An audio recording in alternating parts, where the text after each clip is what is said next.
Deus tinha feito uma aliança com a nação de Israel, como um casamento. Vocês são o meu povo e eu sou o Deus de vocês. Israel, porém, tinha traído Deus com outros deuses.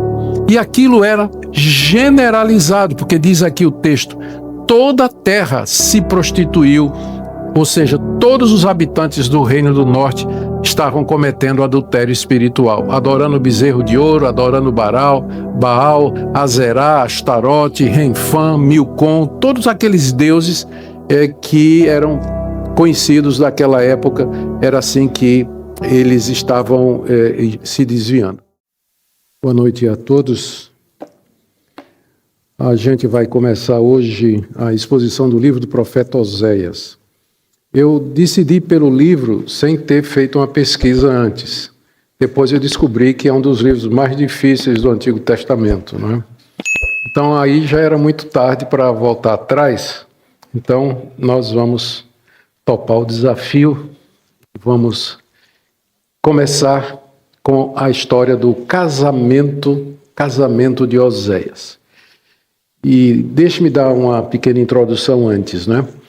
A gente não sabe muita coisa a respeito desse profeta, como, por exemplo, a gente sabe sobre Isaías, sobre Jeremias, sobre Daniel, mas ele simplesmente aparece como um mensageiro de Deus, desaparece da história e não deixa muita informação.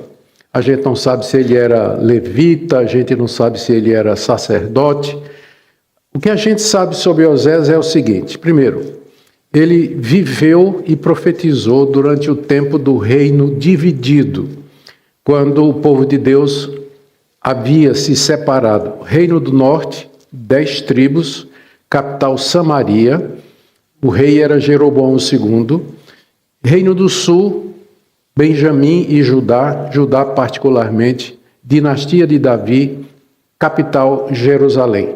Então, os dois reinos haviam se separado e ele profetizou durante o tempo de algum dos reis importantes, né? Nós lemos aí, eu vou ler aqui o capítulo 1, verso 1. Palavra do Senhor que foi dirigida a Oséias, filho de Beeri, nos dias de Uzias, Jotão, Acais e Ezequias, que eram reis de Judá, e nos dias de Jeroboão, filho de Joás, rei de Israel. Você percebe aí que ele teve um ministério longo. Ele viveu durante o tempo aí, de Uzias, Jotão, Acais e Ezequias, que eram reis de Judá, e nos dias de Jeroboão, que era filho de Joás, rei de Israel, que é citado exatamente porque é o rei que tornou o reino do norte idólatra, e o pai dele, né, o antecedente dele, esse aqui já é o Jeroboão II, né? Já é o Jeroboão II. Bom, a gente sabe a respeito disso aí. Então, pelo cálculo que a gente faz, ele foi contemporâneo de outros profetas. Então, ao mesmo tempo que ele estava lá profetizando no Reino do Norte, quem estava ministrando também? Olha quem estava.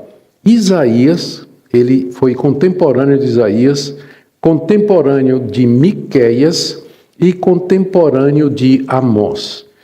Pela urgência da profecia dele e pelos anúncios veementes da invasão assíria, ele foi provavelmente o último profeta que Deus mandou antes de trazer o juízo e o castigo sobre o Reino do Norte. Ele foi a última voz de Deus antes da invasão dos assírios. No tempo de Oséias, o Reino do Norte vivia um tempo, é importante a gente notar isso, né? Vivia um tempo de muita apostasia espiritual, idolatria institucionalizada e corrupção social. Realmente eles haviam se desviado de Deus desde que desde que o rei Jeroboão, ao se separar da casa de Davi, ele construiu santuários na região do Reino do Norte, onde o povo poderia adorar Deus. Olha, ele tinha instituído centros religiosos em Beceba, Gilgal, Betel e Dan. Jeroboão fez 2 bezerros de ouro e ele colocou um em Betel e outro em Dan, ao norte da tribo de Dan. E isso aí foi Jeroboão I, né? E todos os moradores do Reino do Norte, além do Senhor, adoravam esses deuses pagãos das nações, e o culto ao bezerro de ouro era a religião predominante lá do Reino do Norte.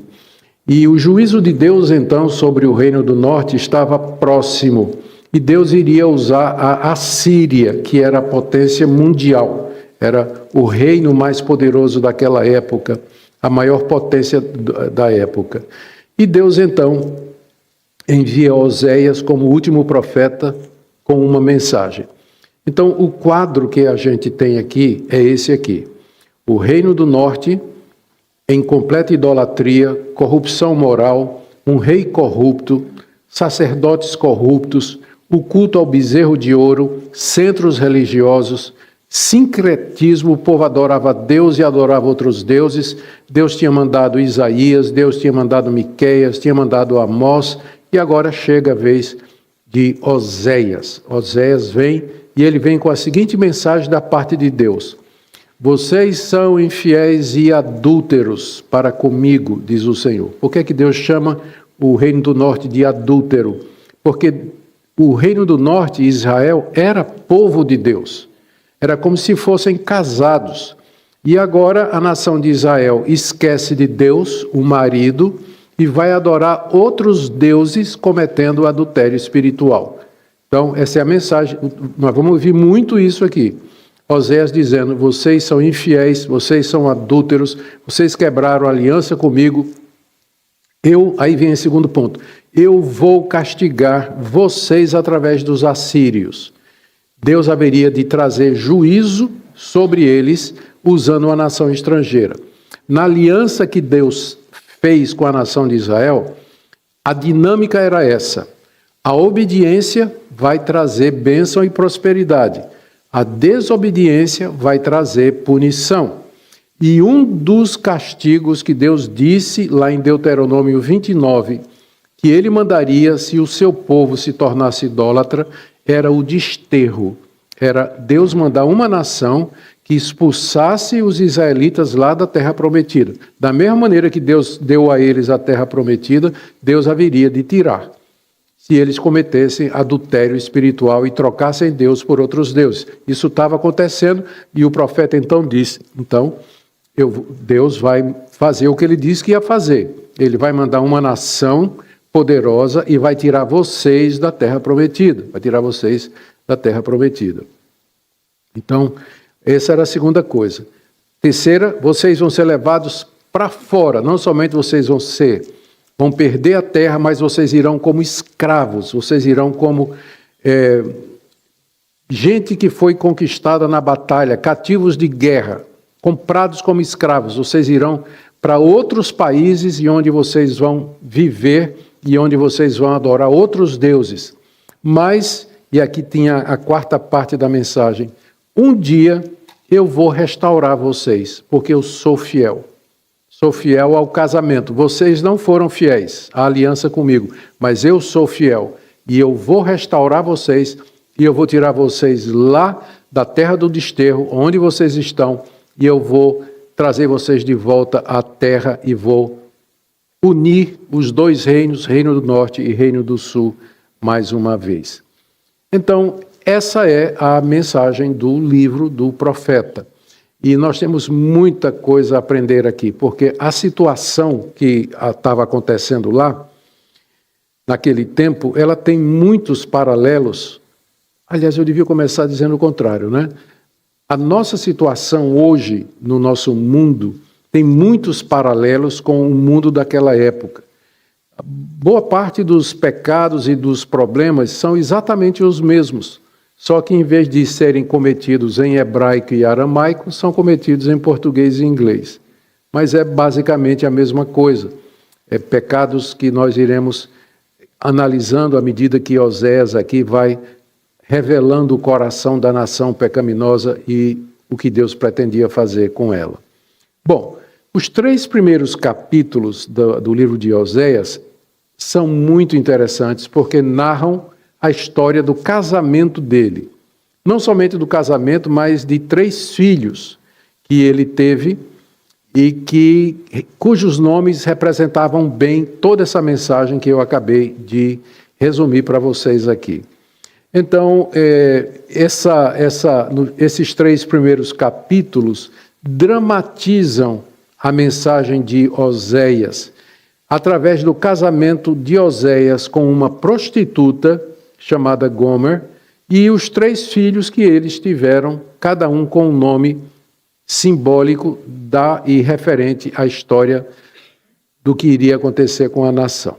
Hoje vamos ver o capítulo 1. É um capítulo longo, mas eu espero a gente ter algum tempo para terminar, e no final, nós, como sempre, vamos abrir para perguntas e respostas. O pessoal nos acompanhando pela internet, fica atento.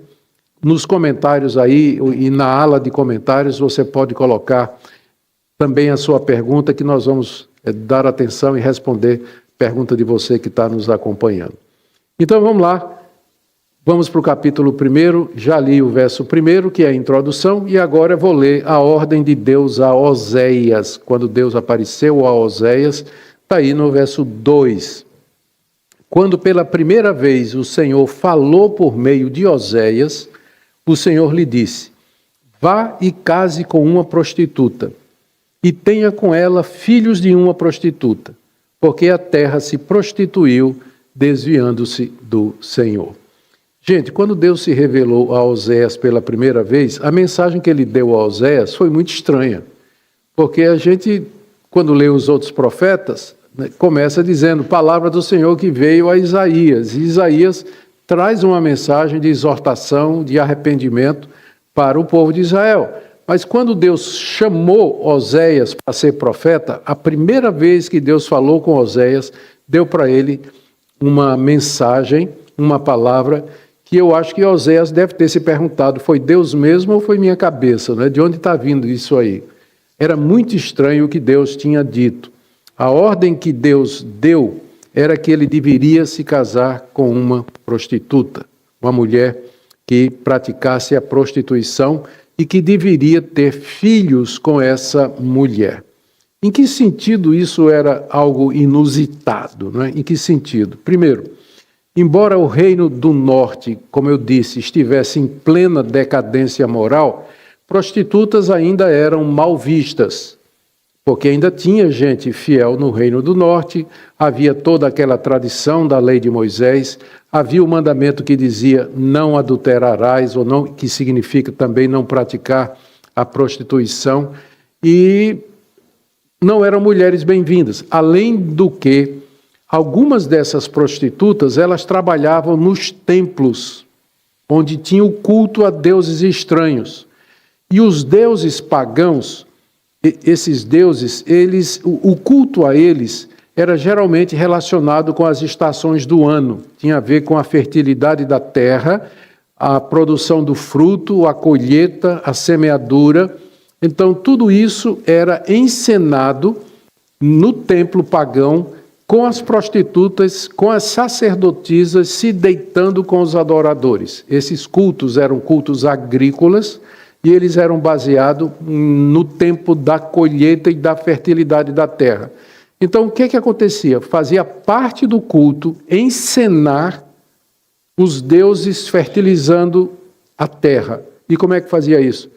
Os adoradores tendo relações com as sacerdotisas. Havia as câmeras, havia os locais lá onde os adoradores tinham festas orgiáticas lá, havia orgias, muitas orgias, e essas mulheres eram chamadas de prostitutas cultuais. E havia os prostitutos também. Eles são mencionados no 2º livro dos Reis, os prostitutos cultuais. E era essa a situação. Oséias devia casar com uma mulher dessa, ordem de Deus. Vai casar com uma mulher que é uma prostituta. E no contexto, eu estou sugerindo que provavelmente era uma prostituta cultual, até porque cabe mais. Porque o problema de Deus, né, Deus vai dizer, porque vocês estão sendo adúlteros para comigo. Então existe adultério espiritual sendo cometido ali. Então, Oséias casar com uma prostituta cultual faz mais sentido, né? Agora, eu disse que isso aqui era uma ordem estranha, porque vai contra o que Deus revelou na lei dele. Deus é contra a prostituição e manda o profeta casar com uma prostituta, e uma prostituta cultual, uma sacerdotisa, não é, que se envolvia com prostituição. Então, a gente deve lembrar, contudo, e aqui é um ponto que é um pouco difícil para a gente pegar às vezes, para a gente entender, que Deus está acima das leis que ele estabeleceu para a humanidade. Deus é Deus, ele é Senhor absoluto. E ele não está sujeito às leis que ele estabeleceu para nós. Por exemplo, Deus estabeleceu a lei da gravidade. Ele não está sujeito a isso. Ele anda sobre as águas. Ele determinou leis espirituais também. Ele está acima de todas elas. Está escrito, não matarás. Mas o próprio Deus, ele, várias vezes durante a história bíblica, determinou o extermínio de nações pagãs e idólatras como juízo da parte dele. Então, Deus não está sujeito às leis que ele passa para nós. Então, ele, quando diz a Oséias, você vai casar com uma mulher de prostituição, isso não faz Deus autor do pecado e nós não devemos responsabilizá-lo por isso, mas reconhecer a sua grandeza e a sua majestade e a sua autoridade para ele fazer conforme ele deseja fazer. Ele é Deus. Bom, outra coisa que a gente tem que lembrar, muito importante e mal compreendido, é que com frequência no Antigo Testamento a vida do profeta é a mensagem. O profeta tem uma mensagem, mas Deus usa a vida do profeta para transmitir a mensagem. Por exemplo, vocês sabiam que o profeta Isaías, por ordem de Deus, andou nu durante 6 anos? Já pensou? Nu durante 6 anos, profetizando no Reino do Sul, em Judá. E ele era levita. Ele era da linha sacerdotal, Isaías. Vocês sabiam que Jeremias foi mandado por Deus fazer uma longa viagem lá na Mesopotâmia e esconder um cinto de couro às margens do rio Eufrates? Até que ele apodrecesse, aí voltou quando o cinto estava podre, para Deus poder dizer, assim como esse cinto apodreceu, vocês são podres também, e eu vou acabar com vocês. Vocês sabiam que Ezequiel, durante um tempo, por ordem de Deus, cozinhava a sua comida com esterco humano? Era duro ser profeta naquele tempo. Hoje em dia é moda, né? Está cheio de profeta. Está cheio de profeta. Profeta era isso aqui. Né, cuja vida estava totalmente debaixo do controle de Deus e que Deus usava como mensagem. E aqui é o caso, o casamento de Oséias com uma prostituta e o nome dos filhos que ele haveria de ter. Então vamos lá. A razão que deu, agora vamos ver a razão pela qual Deus deu a Oséias essa ordem estranha de casar com uma prostituta. Está aí no verso 2, não é? Case com a prostituta e tenha com ela filhos de prostituta, porque a terra se prostituiu, desviando-se do Senhor. Está aqui a razão da ordem aparentemente estranha de Deus. Esse casamento de Oséias com uma mulher infiel, adúltera, prostituta, encenaria, dramatizaria a relação de Deus com a nação de Israel. Lembrando, Deus tinha feito uma aliança com a nação de Israel, como um casamento. Vocês são o meu povo e eu sou o Deus de vocês. Israel, porém, tinha traído Deus com outros deuses. E aquilo era generalizado, porque diz aqui o texto, toda a terra se prostituiu, ou seja, todos os habitantes do Reino do Norte estavam cometendo adultério espiritual, adorando bezerro de ouro, adorando Baal, Azerá, Astarote, Renfã, Milcom, todos aqueles deuses que eram conhecidos daquela época, era assim que eles estavam se desviando. Agora,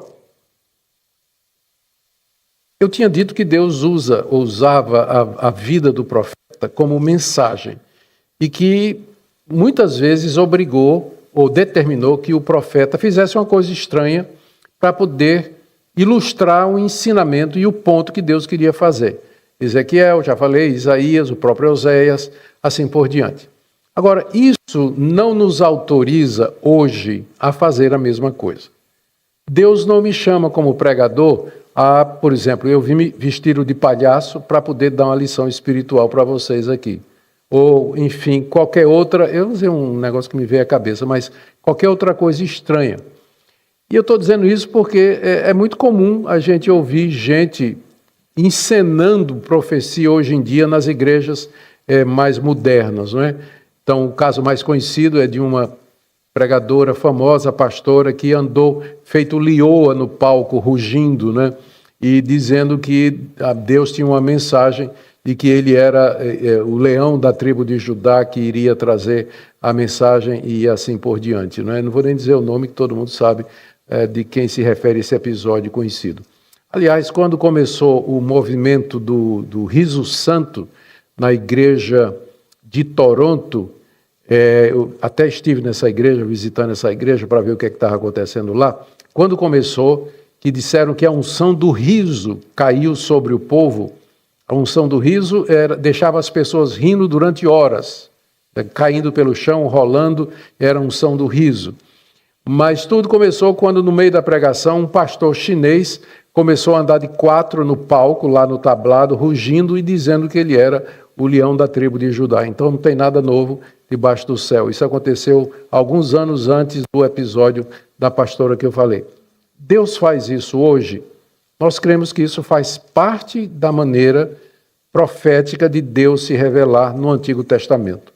E que se encaixa aqui o que está em Hebreus, capítulo 1, verso 1 e 2. Tendo Deus outrora falado muitas vezes e de muitas maneiras, inclusive a vida dos profetas, aos nossos pais pelos profetas, nesses últimos dias nos falou pelo seu Filho, que é o esplendor da glória da sua imagem. Jesus é a revelação final de Deus. É a fala última de Deus, cuja vida e obra estão registrados no Novo Testamento. Se você quiser ouvir a voz de Deus, conhecer a Deus, a revelação de Deus, você tem que ir para a Escritura. Mas nós não esperamos hoje que haja revelações desse tipo, como houve a Oséias, como houve a Isaías, Ezequiel, e nem que Deus vai dar esse tipo de ordem normativa para servir de revelação de alguma parte do plano dele ou coisas dessa natureza. Exatamente porque as pessoas não entendem a história da redenção, o progresso da revelação, é que elas ficam sujeitas e abertas a todo tipo de manifestação sobrenatural que às vezes levam as pessoas a práticas estranhas, ideias estranhas, subjetivas, confusão, medo e assim por diante. Mas tudo bem. Então, a ordem de Deus está aí no verso 2. O nascimento do primeiro filho, está aí do verso 3 ao verso 5, eu vou ler. Então Oséias foi e casou com Gomer, filha de Diblaim, que ficou grávida e lhe deu um filho. E o Senhor disse a Oséias: ponha nele o nome de Jezreel, porque daqui a pouco eu castigarei a casa de Jeú por causa do sangue derramado em Jezreel. Vou acabar com o reino da casa de Israel. Naquele dia quebrarei o arco de Israel no vale de Jezreel. Bom, Oséias casou com Gomer, era uma dessas prostitutas, ela engravidou e lhe deu um filho. E Deus então apareceu a Oséias pela segunda vez. Não é interessante isso? Apareceu a primeira vez para dizer para ele: case com a prostituta. A próxima vez que Deus aparece é 9 meses depois, 10 meses, não sei, 12 meses depois, ele aparece a segunda vez a Oséias, provando que o profeta não tinha a revelação de Deus todo dia. Não era todo dia que o profeta falava com Deus e que Deus falava com o profeta. Próxima vez é quando quando ela engravida e dá luz ao menino.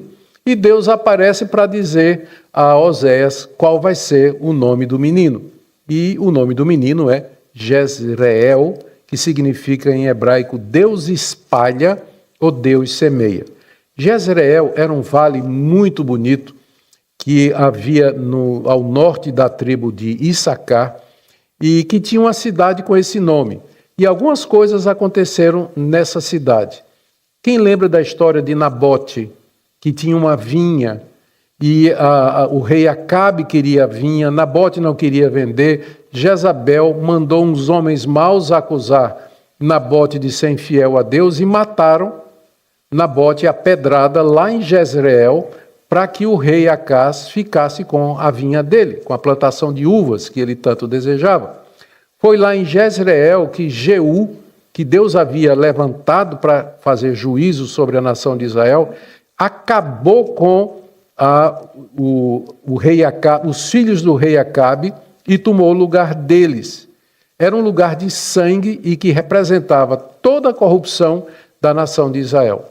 Quando Deus diz a Oséias, coloca o nome do teu filho de Jezreel, é para lembrar ao povo do Reino do Norte todos os crimes que foram cometidos ali naquele lugar e que eu vou destruí-los, eu vou acabar com eles por causa de Jezreel. Era isso que Deus, quando Oséias então coloca o nome no filho, esse nome, ele estava profetizando o castigo que haveria de ser derramado sobre o povo de Israel pelo sangue que Jeú havia vertido, de acordo com o relato que nós temos no livro dos Reis. E olha que ele diz aqui: castigarei, ponha nele o nome de Jezreel, porque daqui a pouco eu vou castigar a casa de Jeú por conta do sangue derramado em Jezreel. Daqui a pouco. Lembra que eu falei que Oséias foi o último profeta? Estava próximo à invasão assíria.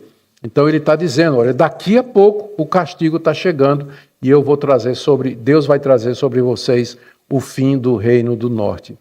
Deus não esqueceu o que Acabe e Jeú tinham feito em Jezreel. Deus só estava esperando o tempo certo. E veja, Deus vai usar uma nação estrangeira como instrumento da justiça dele. Pessoas ficam... O profeta Abacuque, que viveu algum tempo depois, ele sentiu os mesmos escrúpulos com relação a Deus. Como é que um Deus santo vai usar uma nação ímpia para cumprir os propósitos dele? Vai ser o mesmo dilema que Abacuque vai ter alguns séculos depois com a destruição do Reino do Sul. Então, Deus, como eu disse, ele é soberano. Ele está acima de todas as coisas. Ele usa quem ele quiser. Aqui ele vai usar a Assíria como instrumento para castigar o seu próprio povo. Se quiser colocar nos dias de hoje, Deus pode usar qualquer ímpio que exista, um governador, um juiz, um presidente, um prefeito. Deus pode usar quem ele quer para executar os seus propósitos. Agora, isso não significa que a pessoa que está sendo usada, ela vai ser inocentada do mal que ela faz. Porque Deus castigou a Síria logo em seguida pelo crime que cometeu contra o seu próprio povo. A soberania de Deus não anula a nossa responsabilidade. Não anula a nossa responsabilidade. Se você fizer alguma coisa indigna de Deus, Deus vai, no tempo dele, trazer o juízo e o castigo é necessário. Se você é filho de Deus, isso vai ser como uma disciplina, não para destruir você, mas para corrigir você, como um pai bondoso corrige ao seu filho. Terminou não. Depois que Jezreel nasceu, nós lemos agora o nascimento de Lo-Ruhamá. Se você está procurando um nome aí para seu filho que vai nascer, tem aqui algumas sugestões, né? Versos 6 e 7 lemos aqui. Gomer ficou grávida outra vez e deu à luz uma filha. Então o Senhor disse a Oséias: ponha nela o nome de Lo-Ruhamá, porque não voltarei a ter compaixão da casa de Israel para lhe perdoar. Só um minutinho, só, por favor. Não, é hora do remedinho do velhinho. Vai ficar para depois. Porém, da casa de Judá eu terei compaixão e os salvarei pelo Senhor seu Deus. Porque não os salvarei pelo arco, nem pela espada, nem pela guerra, nem pelos cavalos, nem pelos cavaleiros. Bom, então vamos lá. Depois do nascimento de Jezreel, veio uma menina. Nasceu uma menina. E Deus então aparece de novo a Oséias. Parece que as aparições eram bem espaçadas, não é? Ele aparece de novo a Oséias e deu o nome da menina. o nome da menina é Lo-Ruhamá, um nome muito estranho, que não faz o menor sentido lá na sociedade israelita, porque o nome dela significa não amada. Quem botaria o nome de uma filha de não amada? Tá? Então, era não amada. E a causa que Deus deu a Oséias para chamar a filha de não amada era essa que está aí no verso 6. Que Deus não mais iria ter compaixão do reino do norte. Deus não ia ter compaixão dos israelitas. Deus não os ama mais. Eles não são mais amados, não são queridos, porque quebraram a aliança, se corromperam, se prostituíram, se esqueceram de Deus, adoraram outros deuses. Então, Lo-Ruhamá, não amados, vocês não são mais queridos, não vou mais perdoar vocês pela idolatria, corrupção e imoralidade. Entretanto, nós lemos aqui no verso 7, Deus haveria de mostrar misericórdia para o Reino do Sul. O Reino do Sul é mencionado aqui pela primeira vez. Embora Oséias profetize a maior parte do tempo contra o Reino do Norte, de vez em quando ele dá uma palavra a respeito de Judá, que era o Reino do Sul, a dinastia de Davi, que era mais fiel do que as 10 tribos no norte. E olha o que é dito aqui. Eles seriam poupados da invasão assíria que estava por vir. Verso 7. Da casa de Judá eu terei compaixão e os salvarei pelo Senhor seu Deus. E ele diz, não salvarei pelo arco, nem pela espada, nem pela guerra, nem pelos cavalos, nem pelos cavaleiros. Oséias diz assim, não vou ter compaixão do reino do norte, os assírios virão e vão invadir. Mas nessa invasão eu vou ter misericórdia do reino de Judá. E eu vou salvá-los, não pela força deles, militar, mas pelo meu poder. A que Oséias está se referindo? Não demorou muito e os assírios vieram, no ano 722.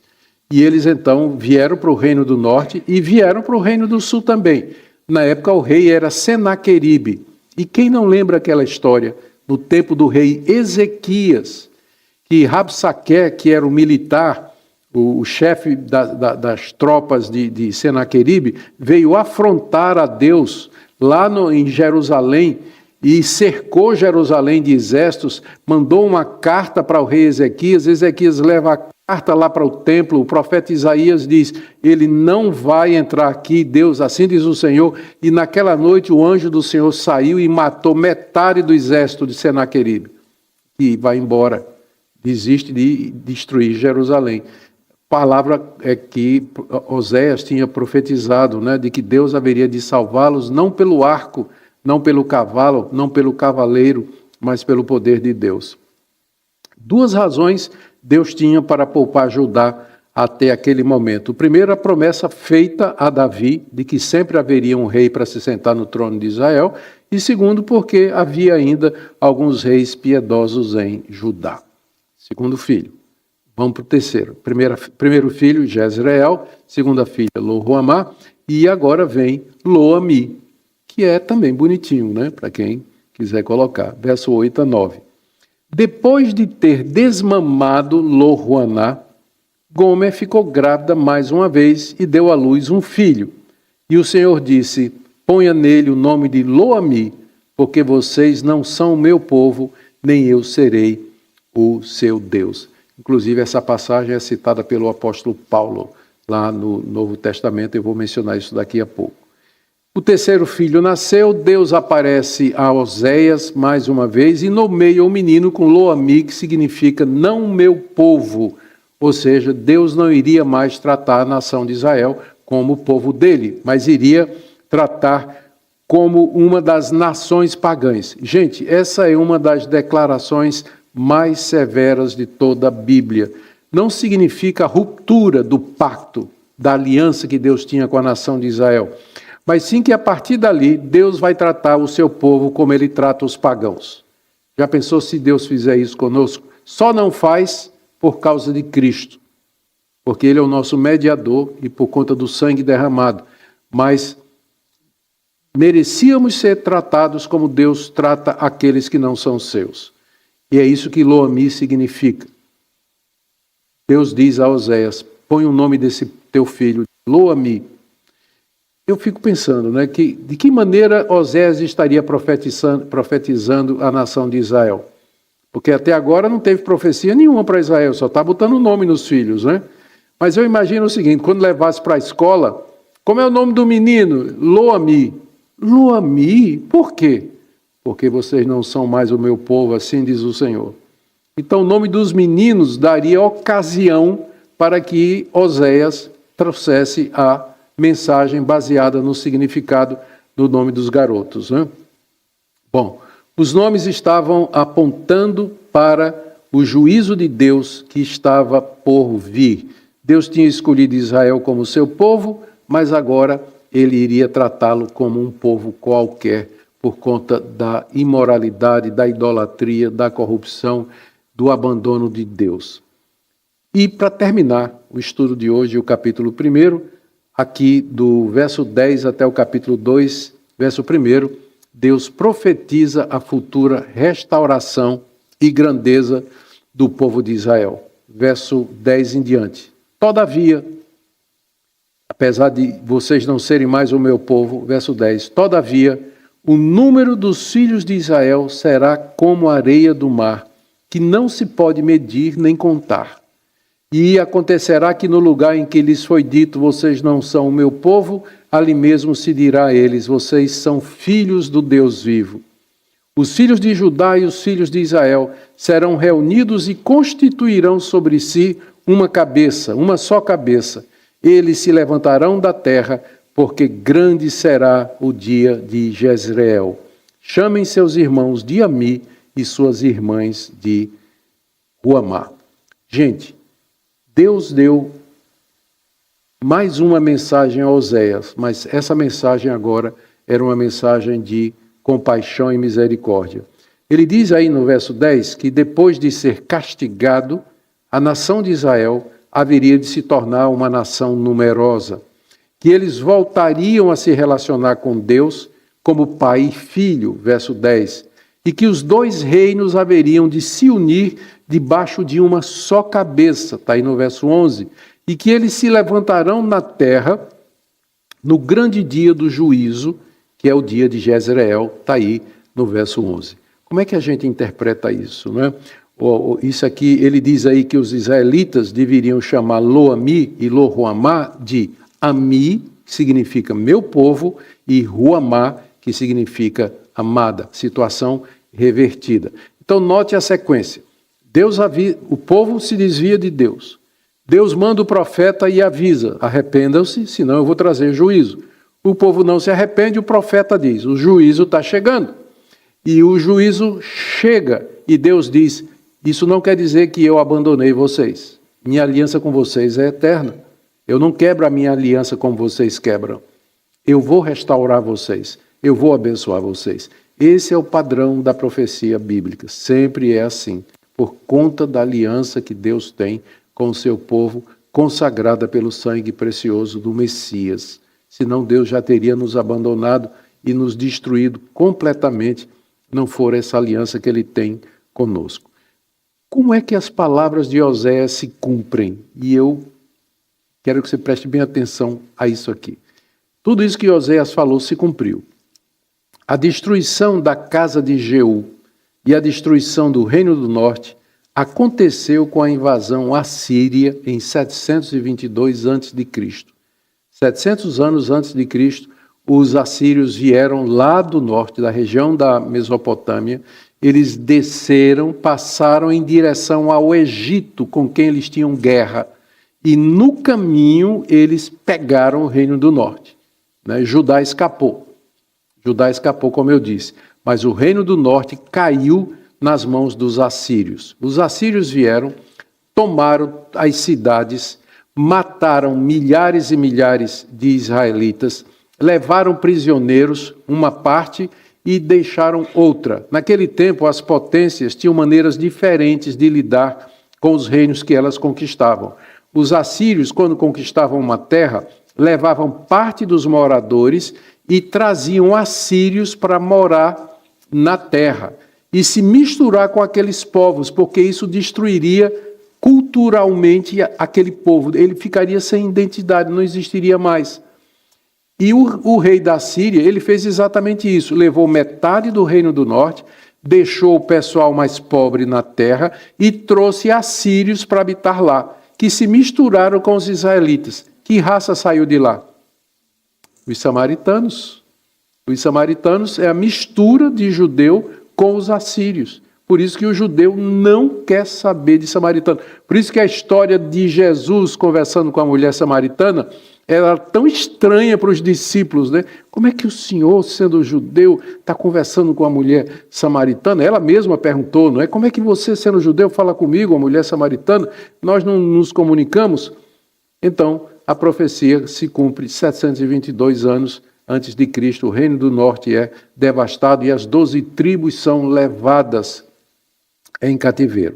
O reino do sul permaneceu por mais 150 anos, até que em 586, Nabucodonosor invade o reino do sul, destrói Jerusalém, arrebenta com o templo, leva os utensílios. É provavelmente nessa ocasião que a arca é levada e se perde, a arca da aliança, é provavelmente nessa época, e o reino do sul, a dinastia de Davi, perde o seu último rei, Jeoiaquim. E depois dele, nunca mais, até o dia de hoje, humanamente falando, Israel teve um rei da descendência de Davi. Ou não? Sim. Quem é que se sentou no trono do universo? Jesus, na ressurreição, filho de Davi. Quem pode o maior, pode o menor. Se ele se sentou no trono do universo, ele senta também no trono de Davi. Cumpre a profecia, a ressurreição de Cristo. 70 anos de exílio e Judá e algumas tribos do norte, não todas, as 10 tribos nunca mais vieram, todas elas por inteiro, mas pedaços dela, elas voltam para a terra prometida, ocorrendo a restauração parcial debaixo de Esdras, Neemias. Lembra a história? Aquilo ali, então, cumpre o que Oséias disse, que Deus haveria de restaurá-los à terra outra vez. Mas a união de Israel e de Judá, os dois reinos, quando é que eles se unem? Isso acontece com a chegada de Cristo, sua morte e sua ressurreição, criando um novo povo. Está dito que em Cristo não tem mais judeu, grego, homem, mulher, rico ou pobre, todos somos um no Senhor.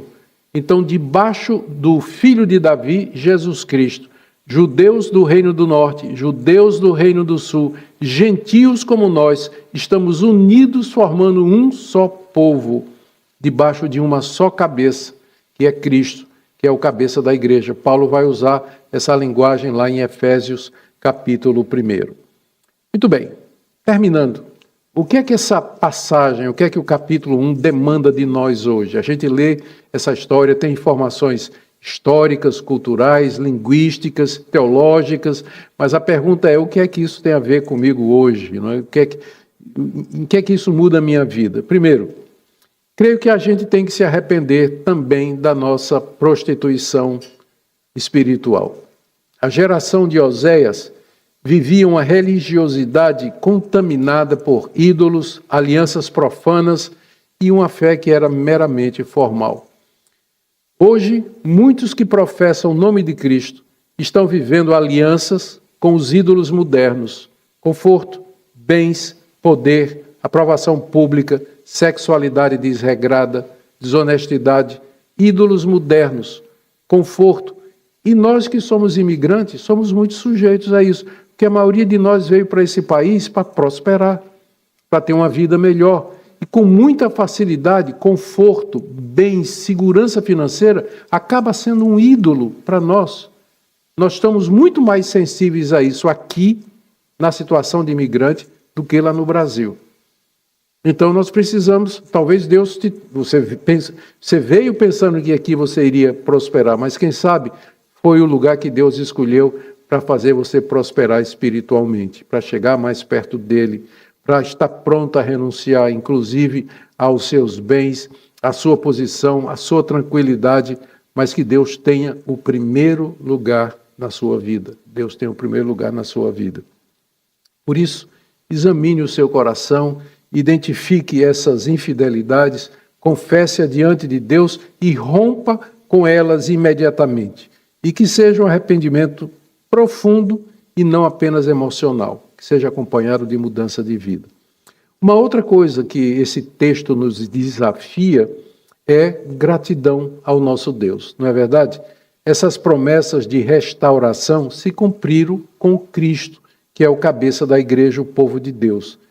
Como ensina Oséias capítulo 1, o povo que antes não era povo seria chamado de filhos de Deus vivo. É uma profecia a respeito da entrada dos não-judeus na aliança de Deus. É curioso, né, que o apóstolo Pedro retoma essa profecia e aplica diretamente à igreja. Pedro cita Oséias literalmente, 1 de Pedro 2,10, vocês que não eram povo, agora são povo de Deus. Lo-ami, agora é ami. E vocês que não tinham alcançado misericórdia, lo-ruamá, agora alcançaram misericórdia, ruamá. Pedro aplica essas profecias à igreja, mostrando que nós somos a continuação do Israel de Deus. Que coisa maravilhosa, não é? Na próxima mensagem, nós iremos ver como o profeta agora se dirige aos sacerdotes e outros líderes da nação de Israel e os denuncia e os culpa, em parte, pela grande depravação em que vivia a nação naquela época. Deus tenha misericórdia de nós e que essa seja a terra da restauração para nós, a terra de um conhecimento mais profundo de Deus, de uma vida mais íntima com Deus, onde a gente possa deixar ídolos escondidos no coração e que o Senhor Jesus reine absoluto em nosso coração, em nossas mentes. Amém? Nós vamos orar e em seguida vamos ter o período de Q&A. Ó Deus querido, Tu és fiel, Senhor, meu Pai Celeste.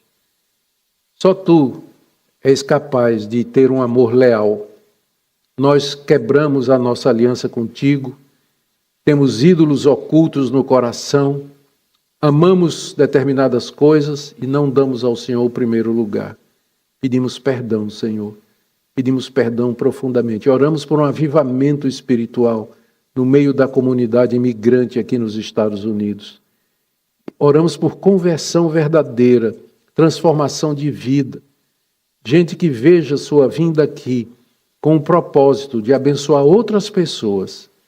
Nós oramos, Senhor, que o Senhor nos faça prosperar financeiramente, que o Senhor supra as necessidades, mas nunca que essas coisas tomem o nosso lugar, o lugar do Senhor no nosso coração. Obrigado por esse tempo juntos.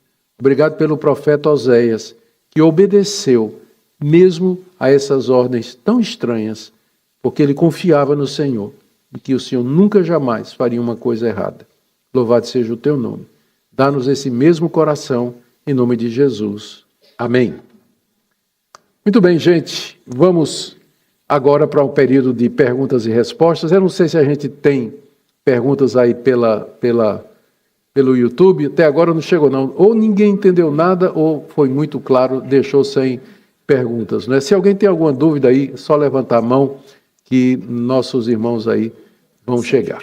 Por gentileza. Por favor. Boa noite, pastor. Boa noite. Eu estou estudando sobre a divisão dos reinos, né, Norte e Sul, e claro que eu faço consulta também ao ChatGPT, internet. É o teólogo por excelência hoje, é o ChatGPT, né? Mas eu peço sempre referência, né, para eu ver se está ok na Bíblia. Se eu fizer a pergunta a ele o que aconteceu nos 400 anos de silêncio de Deus antes do Novo Testamento, eu corro o risco de cair em alguma informação? Não, eu creio que não. Porque não tem na Bíblia, né? Essas informações, elas são informações públicas, elas estão em livros, por exemplo, o livro dos Macabeus relata exatamente o que aconteceu durante esses 400 anos de silêncio.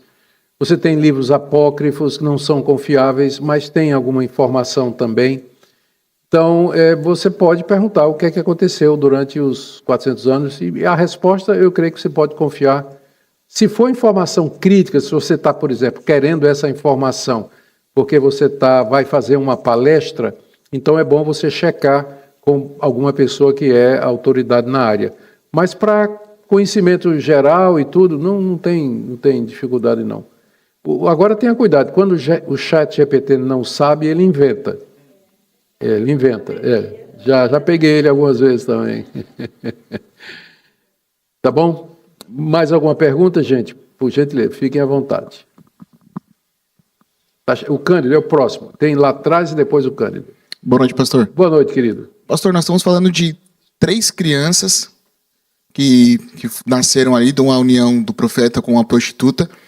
E o senhor comentou sobre a soberania de Deus e a vontade humana. Isso. Como que a gente consegue vincular na vida dessas 3 crianças que não tinham muito a ver ali com o que estava acontecendo, se a gente pensar do lado humano da coisa, não tinham muito a ver com o que estava acontecendo, mas que tinham ali suas vidas vinculadas a esse propósito, seus nomes vinculados a esse propósito, e como a gente consegue vincular isso pensando na vida das pessoas hoje, pessoas que nascem em condições ou em famílias que não são cristãs, pessoas que não têm aquele contato e que acabam sofrendo nas suas vidas por isso. Como a gente consegue deixar com que a vontade humana, fala assim, essas pessoas têm vontade humana, é vontade delas pecar ou é vontade delas? Como a gente consegue vincular isso? Excelente pergunta. Eu tenho certeza que muita gente pode ter feito essa pergunta exatamente porque nós estamos falando de crianças, né? Aí é um assunto extremamente sensível. Bom, o bom é que Deus mudou o nome delas, né?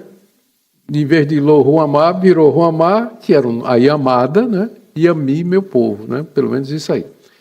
Nós partimos do pressuposto de que não existem inocentes na raça humana. Mesmo as crianças, quando elas nascem, elas são parte da humanidade perdida e condenada. Eis que nasci em pecado, eis que nasci em iniquidade e em pecado me concebeu minha mãe, diz o profeta, diz Davi no Salmo 51. Então, toda a mensagem, a visão bíblica da raça humana é que nós nascemos pecadores, corrompidos, e nós já nascemos debaixo do juízo de Deus. Então, por mais cruel que possa parecer, não existe inocente, não existe. Lo-Ruhamá e Lo-Ami eram parte de uma raça pecadora, estavam debaixo do juízo de Deus. Então, ao tratá-los daquela maneira, Deus não estaria cometendo nenhuma injustiça. Na verdade, foi até misericórdia, né? Porque nasceram na família do profeta. Quando todo mundo tinha se corrompido, nasceram na família de alguém que temia a Deus e que certamente ensinou para eles o caminho de Deus. Quando a gente ouve de desastres e que envolve crianças e tudo mais, a primeira reação do coração da gente é exatamente, mas inocente, não é? Como é que Deus permite um negócio desse? Não tem inocente. Somos todos pecadores, somos indignos de Deus. Se Deus nos destruísse completamente agora, Ele estaria sendo absolutamente justo. Ele não comete nenhuma injustiça, não tira nenhum direito nosso, que nós perdemos tudo em Adão e através da história, está tudo aí para mostrar que somos realmente uma raça de pecadores, né? Toda a destruição que a gente já cometeu e tudo mais. Então, essa é a resposta que eu daria para você, tá bom? O Cândido aqui, por favor, Gabriel. E depois lá atrás. Boa noite. Oi, Cândido. Minha pergunta é simples, o samaritano, né? Você comentou do samaritano, a gente... Não sei se hoje, mas mais antigamente falava, ele é um bom samaritano, né? Os samaritanos eram bons? Quem tinha no Brasil, não, mas esse sujeito é um bom samaritano. Olha, eu vou dar a resposta de Cristo. O jovem rico chegou para ele e disse, bom mestre. Aí Jesus disse, por que você me chama de bom? Só tem um que é bom, que é Deus, né?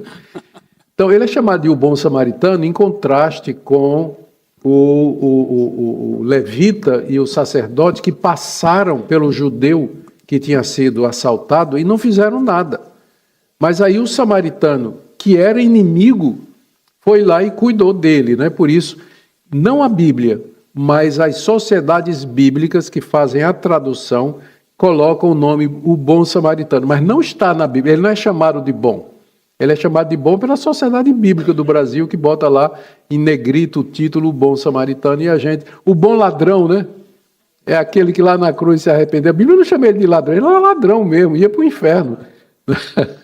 Mas aí a turma bota o bom ladrão, né? Que não tem nada a ver, ele não era bom. né? Era um pecador miserável que foi redimido pelo sangue. Olha lá, por favor. Pastor, boa noite. Boa noite, querido. O senhor falou uma coisa aí muito, muito profunda. Quando o senhor menciona que Deus ele está acima da lei que ele criou e que ele não necessariamente se submete a essa lei. Foi mais ou menos isso que o senhor falou, né? Ele pode suspender essas leis quando ele age dentro do propósito dele, da justiça dele, assim por diante. Certo. Então, eu escuto, eu não saberia mencionar agora o contexto, mas eu escutei ao longo da minha vida, quase que toda, cristã, o fato de que Deus ele não age contra a sua própria palavra. Isso. Como é que fica essa dualidade? Porque tem muita gente que critica e se afasta de uma vida com Deus por chamá-lo de assassino, por dizimar justamente nações, crianças, etc. Como a gente lida com essa dualidade dentro da palavra e nessa perspectiva de Deus sendo Deus e agindo como Ele quer, né? Bom, essa é a primeira coisa. Eu vou começar com a sua última frase, né? Deus é Deus e Ele age como Ele quer. Isso aí tem dezenas de declarações na Bíblia dizendo exatamente isso. Meus caminhos são mais altos que os vossos caminhos, meus pensamentos são mais altos do que os vossos pensamentos. No final do livro de Jó, Jó diz assim: bem sei que tudo podes e que nenhum dos teus pensamentos ou nenhum dos teus desejos podem ser impedido. Então Deus é o Criador de todas as coisas, do nada Ele fez tudo o que existe. Então Ele é um ser muito maior do que a gente pode conceber. A palavra de um teólogo que eu não recomendo, que é o Karl Barth, mas que disse uma coisa muito boa: Deus é totalmente outro. A alteridade de Deus, Ele é muito, muito maior do que nós. Nós somos criaturas pequenas diante dEle. Então a gente não consegue compreender a Deus totalmente. O que a gente sabe de Deus é o que está revelado na Bíblia. Só que a Bíblia, ela não é exaustiva, ela é suficiente. O que ela ensina sobre Deus é suficiente para a gente se relacionar com Ele, saber quem nós somos, a origem do universo, de onde viemos, o que somos, para onde vamos. Mas tem muita coisa sobre Deus que a gente não sabe. A origem do mal. Como é que Deus pode permitir o mal no mundo que Ele criou? A origem do mal. Como é que a gente concilia exatamente o ponto que você levantou, certíssimo, a soberania desse Deus, como é que a gente concilia isso, com o fato dele ter criado criaturas morais que podem tomar decisões éticas, o bom e o mal, o certo e o errado, perdão. Então, como é que a gente concilia isso?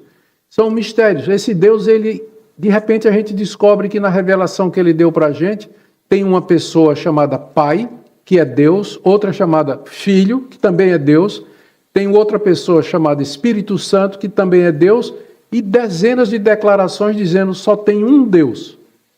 Então, como é que eu vou conciliar 1 mais 1 mais 1 igual a 1? Na matemática de Deus funciona certinho, na minha não. Então, de repente eu descubro que Jesus Cristo é considerado pelos discípulos como sendo verdadeiro homem e plenamente Deus. Ué, se ele era Deus, quem é que morreu na cruz? Deus morre? Então, são questões que a gente não tem uma resposta, e é isso que a gente tem que humildemente reconhecer, que há questões sobre Deus e o relacionamento dele conosco que nós não conhecemos profundamente. O que nós podemos conhecer é aquilo que Deus revelou claramente. Isso a gente sabe. E esses são mistérios que a gente aceita porque a Bíblia diz. A gente aceita pela fé. Agostinho, um pai da igreja, um teólogo, talvez um dos mais importantes, ele dizia: eu creio, por isso eu entendo. Não é o contrário. Eu entendo, então agora eu creio. Eu creio, por isso eu entendo. Que foi o caso de Saulo de Tarso. Saulo de Tarso, aquele fariseu, indo para Damasco para acabar com os discípulos de Jesus. Cristo apareceu, ele creu que Jesus era o Messias, e a partir daí ele teve que dar um cavalo de pau, né? Na teologia dele. Né? Para quem não sabe o que é um cavalo de pau, também não adianta explicar para quem não sabe. Tá certo? Ele deu uma girada de 180 graus, né? Porque se der 360, volta para o mesmo lugar. Então é 180 graus na teologia dele. Mas primeiro ele creu que Jesus era o Messias. Depois a cabeça dele teve que ser organizada, né? Teve que ser organizada. Então, tem muita coisa que realmente a gente não sabe. Agora, deixa eu dizer uma última coisa. Sua pergunta foi extraordinária. Toda vez que as pessoas tentam penetrar nesses mistérios, é quando surgem as heresias. Então, por exemplo, Ário, um presbítero, lá no século... Ário é segundo ou terceiro, né? Não me lembro agora direito. Ele não estava satisfeito com o que a igreja estava dizendo, que Cristo era verdadeiro Deus e verdadeiro homem.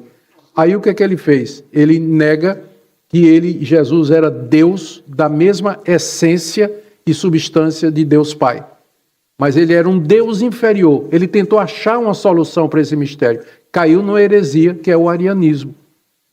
E toda vez que se você tenta resolver o problema do mistério da soberania de Deus, responsabilidade humana, você ou vai cair, ou você vai anular a responsabilidade humana e vai fazer com que a gente seja um marionete, que a gente não é, a gente toma decisões e são decisões reais, ou você vai fazer de Deus um Deus banana, que não tem poder para nada e fica simplesmente vendo os filhos que ele criou brincarem play lá no mundo maravilhoso, destruindo tudo, e ele quer salvar, mas não pode, porque depende do livre-arbítrio do homem. Então, ou você cai num extremo, ou você cai no outro. Então, a melhor coisa é você manter as duas verdades juntas e humildemente reconhecer que nós estamos lidando com um Deus misterioso, profundo, um Deus que é muito além do que a gente pode conhecer. Isso humilha a gente, isso quebra a gente no relacionamento com Deus, porque aí a gente sabe quem realmente está no controle, é Ele. Amém? Obrigado pela pergunta. Última para a gente terminar. Pastor, o Iraque atrás. Estou vendo você. Eu ia contextualizar e o senhor terminou respondendo 90% da minha pergunta agora nesse contexto, mas em uma recente conversa teológica com uma pessoa muito querida, mas que é...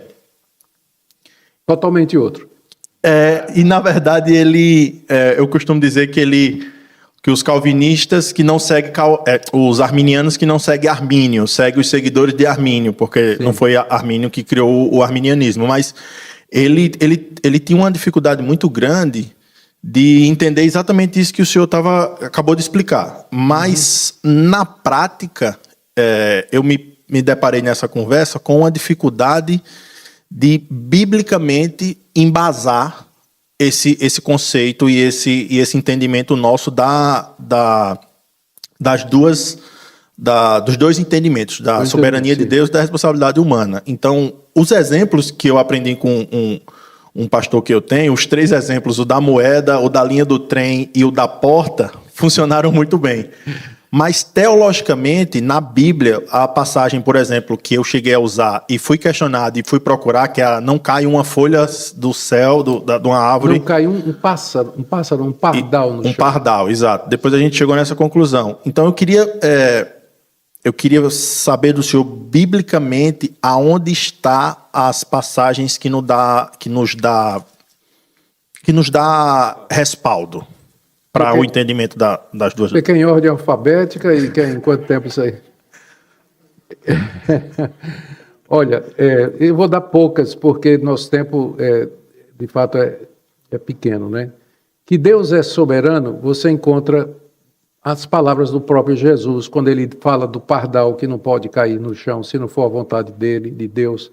Quando diz que os cabelos da nossa cabeça estão todos contados, no caso de alguns que são careca, é uma coisa fácil. Davi, lá no Salmo 139, dizendo que antes dos dias dele existirem, Deus já os havia escrito no seu livro. Você encontra Efésios capítulo 1, quando o apóstolo Paulo diz que antes da fundação do mundo, Deus nos escolheu em Cristo para nós sermos dele. No livro de Atos você encontra o relato dizendo, depois da pregação de Paulo em Antioquia, que creram todos os que foram predestinados para a vida eterna. Você tem o apóstolo Paulo dizendo em Filipenses, operem a salvação de vocês, porque Deus é quem realiza em vocês o querer e o efetuar. Então, no livro do profeta Isaías, especialmente, Deus é apresentado como aquele que é o Deus que faz o que ele quer e que nenhum Deus é semelhante a ele. Você tem todas essas passagens e eventos. Ele chamou Abraão soberanamente. Abraão era um idólatra lá na Mesopotâmia, Ur dos Caldeus. Deus aparece a Abraão soberanamente. Abraão não sabia quem era Deus, não sabia de nada. Deus foi lá e tirou. Deus derrubou Saulo de Tarso do cavalo contra o livre-arbítrio, né, de Saulo. Saulo estava indo para Damasco, prendeu os cristãos. E Cristo apareceu a ele. Apareceu e converteu, entrou a cavalo no coração de Saulo de Tarso e transformou ele no apóstolo Paulo. E exatamente Jesus dizendo, né, André estava lembrando, o Filho do Homem vai para a morte, como está escrito, mas ai daquele por quem ele está indo. E aí vem as passagens que falam da responsabilidade humana. Esse que bato a porta, esse que estou à porta e bato, se alguém ouvir a minha voz e abrir a porta, entrarei e cearei com ele e ele comigo. Vinde a mim, todos vós que estáis cansados e oprimidos, eu vos aliviarei. Escolhei hoje a quem sirvais, a Deus ou aos ídolos, mas eu e minha casa serviremos ao Senhor. Dezenas de passagens que falam que nós temos responsabilidade e que nós somos chamados a arrependei-vos, diz a pregação de Jesus, arrependei-vos e crede, porque é chegado o reino de Deus. São passagens que falam, Aninha.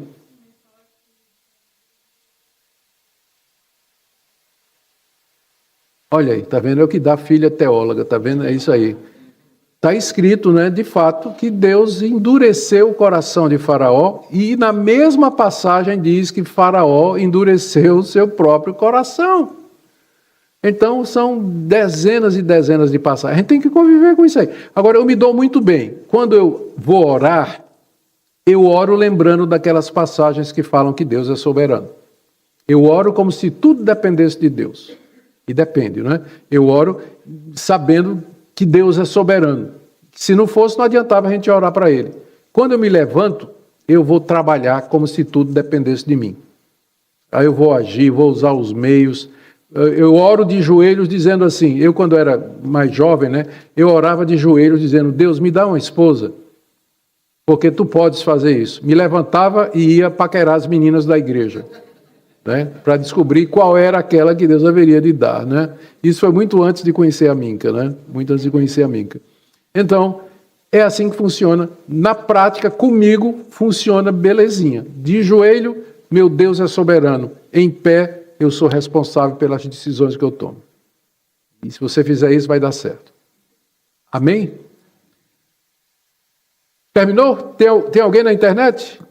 Finalmente vocês acordaram da internet, né? Que vocês podem perguntar, fica à vontade. Vamos lá. Tem uma última aqui, pastor, que ele contextualizou e fez uma pergunta. O perfil dele é Ópera 2547, não deixa o nome.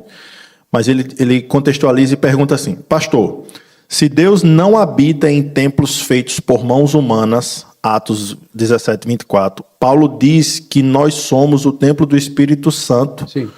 Como entender essa expressão? Igreja é casa de Deus, igreja é a casa de Deus, é simbólico ou literal? A Bíblia relata diversas divindades antigas, que diversas divindades antigas possuíam templos, enquanto em passagens como Atos é dito que Deus não habita em templos feitos por mãos humanas. Ao mesmo tempo, Paulo ensina que nós somos o templo do Espírito Santo e Jesus anuncia a destruição do templo físico. Sim. Diante disso, como devemos compreender a afirmação comum de que a igreja é a casa de Deus? Trata-se de linguagem simbólica, pedagógica ou é simplesmente um sentido literal teológico para essa expressão? É absolutamente figurativo. Deus não... Isso aqui é só um lugar conveniente para a gente reunir. Deus não habita aqui, Deus habita no coração daqueles que estão aqui. Agora, o fato de Deus habitar no coração humano não impede que os humanos tenham um lugar onde eles se protejam do frio, se sentem confortavelmente para adorar a Deus. Esse é o problema dos desigrejados. Eles dizem, Deus não habita em templo feito por mãos humanas. E quem está dizendo que habita? Qual cristão, no verdadeiro uso dos seus sentidos, vai dizer que Deus mora aqui? Quando a gente vai embora e fecha a porta, Deus fica aqui e vai dormir. Claro que Deus não habita aqui. Aqui é apenas um local conveniente onde a gente se reúne para poder estudar a palavra de Deus e orar. Deus habita a sua igreja, o seu povo, o corpo místico de Cristo, é o nome que a gente dá. Então, é muito errado essa conclusão dos desigrejados de usar isso para dizer que eles não vão para igreja nenhuma. Eles dizem, não vou lá na igreja presbiteriana porque Deus não habita em templos. Mas quem está dizendo que Deus está habitando em templo ali? Deus não habita em templo nenhum, habita no nosso coração. Venha-se junte a nós para orarmos e cultuarmos a Deus juntos. Aqui pode ser aqui, pode ser lá fora. Lá fora tem um gramado maravilhoso à beira do lago, né? Então, descontado os crocodilos, a gente pode sentar lá e fazer uma reunião. E ali é a igreja vai estar lá. O templo vai estar aqui e Deus vai estar lá com a gente. E ele não vai estar aqui assistindo televisão. Não vai fazer. Então, é muita... Desculpa, muita... Não, é bom parar. Muito obrigado, gente. Deus abençoe. E vamos... Acho que ainda tem tempo de um cafezinho e uma bolachinha também, tá certo? E vamos ter um pouquinho de comunhão ainda. Boa noite a todos.